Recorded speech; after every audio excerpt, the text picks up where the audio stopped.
So basketball is one of the most popular sports in the world. And even though obviously America is the best country in the world for basketball, it's where the majority of players play, there's actually a country that you could argue is probably more passionate about the sport than America, and it's the Philippines. Remember, the Philippines obviously haven't been the most successful basketball nation in the world.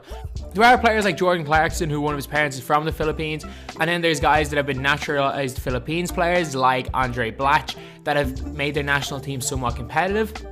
And then obviously there was Kobe Paras, who a lot of people thought was going to be an NBA player, but he's kind of faded. However, by the looks of it, there is one player, a 16-year-old from the Philippines, who has the potential to be an NBA superstar, and that is Kai Sotto. So before this video starts, I'd just like to say I'm doing it daily December. I'm uploading a video every single day this month. And if you guys like basketball content, subscribe, it would mean a lot. We are trying to hit 70,000 subscribers by the end of the month. And it's crazy. It took like 7 months for me to upload 3 videos before this. We've done 3 in 3 days. So hopefully we can manage to get 31 in 31 days. Well, that's what we're going for anyway. 3 in 3, so it's a good start. But anyway, now let's get on to the video. But for those of you who don't know who Kai Sotto is, trust me, you will know who he is very, very soon. Kai Sotto is 16 years old, born in May 2002. And he's 7'2" tall. Yep, 7'2" and 16 years old. And not only that, he's not like most guys that are that height, that young, that can't really move. Kai Sotto moves incredibly well. And although a lot of these clips you're going to be seeing him playing against guys 1-2 years older than him, who are a lot more physically developed than him, so he's having to play as an out-and-out post player, when you watch him play in the Philippines against kids his own age, Kai Sotto can handle the ball. He can shoot a little bit. He's also quite fast, he's mobile, he's really coordinated, he can move laterally very, very well for someone his size. So, as far as 16-year-olds in the world, there's not that many more that are as interesting and have as big an upside as Kai Sotto right now. Kai Sotto's a guy who in a couple of years could be the #1 pick in the NBA draft. And as a 16-year-old right now, he's currently in the Philippines senior national team setup. And who knows, he could end up making the final roster for the 2019 World Cup, which would be unbelievable for a 17-year-old to make it. He's also apparently been offered a 5-year, $1 million contract with Real Madrid in EuroLeague. Real Madrid, obviously one of the top teams outside the NBA, arguably the top team outside the NBA, and were the team that Luka Doncic played for last year. From what I've read, his agent wants him to join Real Madrid and go down the same route that Luka Doncic did, and a similar route to Kristaps Porzingis by joining a professional European club. However, there is definitely some benefits to him staying in the Philippines that a lot of people haven't really looked at. In the Philippines, Kai Sotto is the superstar. He is the future. They will do whatever they can to make him as good a basketball player as possible. Whereas in Spain, he's just going to be another really good player. However, obviously there are major advantages to playing for Real Madrid. He has the potential to make a EuroLeague squad. And even if he doesn't end up playing EuroLeague while he's over there, even being in the second team in Real Madrid, he honestly still is going to be a very, very high draft pick. You don't even have to be playing Major League in EuroLeague to be a high draft pick. Doncic is just an exception. No way is he going to go over to EuroLeague and be MVP. But also, training day in, day out for Real Madrid, he's going to be coming up against guys like Eddie Tavares, Anthony Randolph, and Gustavo Ayón, who are all former NBA players. He's also going to be coming up against Felipe Reyes, if he doesn't retire, who's one of the best EuroLeague players, well, that I've ever seen in my lifetime. That's obviously much, much higher competition than anything he'd face in the Philippines. These guys are all NBA level players and could all hold their own playing in the NBA right now.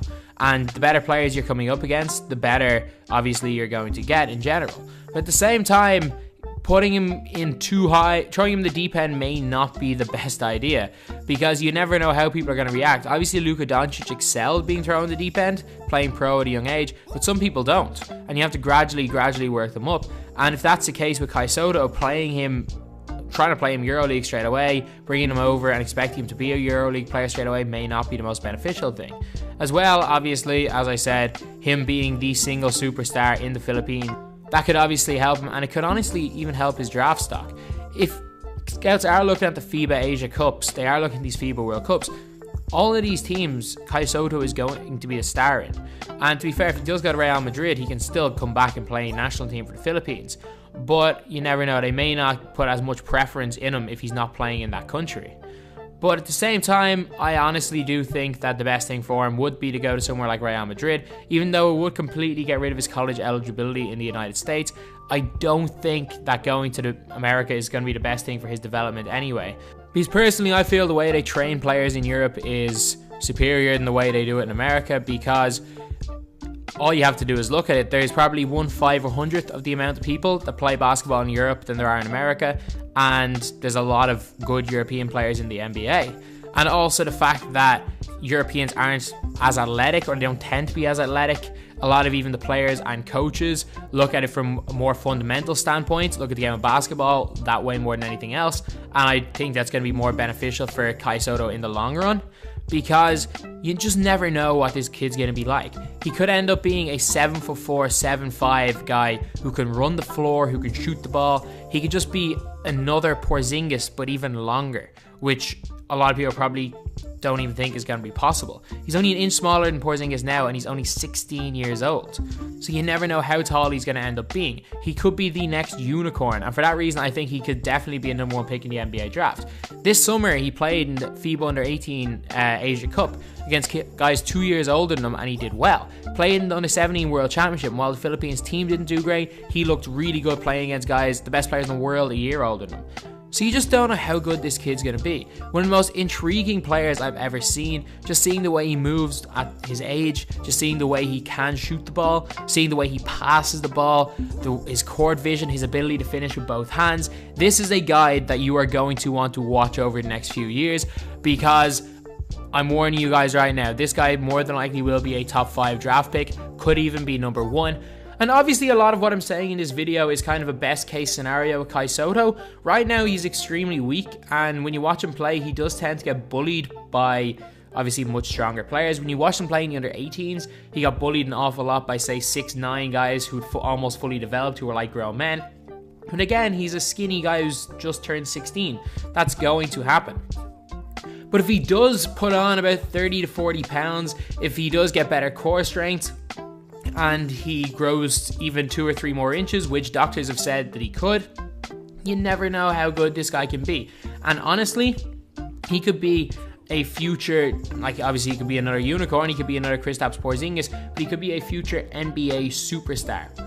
And if the Philippines had an NBA superstar, you can guarantee that he's number 1 in the All-Star voting every single year, just like Yao Ming was with obviously with Chinese people. The Philippines have an NBA superstar. You don't know how big it's going to be for that country. And I think that Kai Sotto could be that superstar. So anyway, that's the video. Thank you guys for watching. Please like, comment, and subscribe.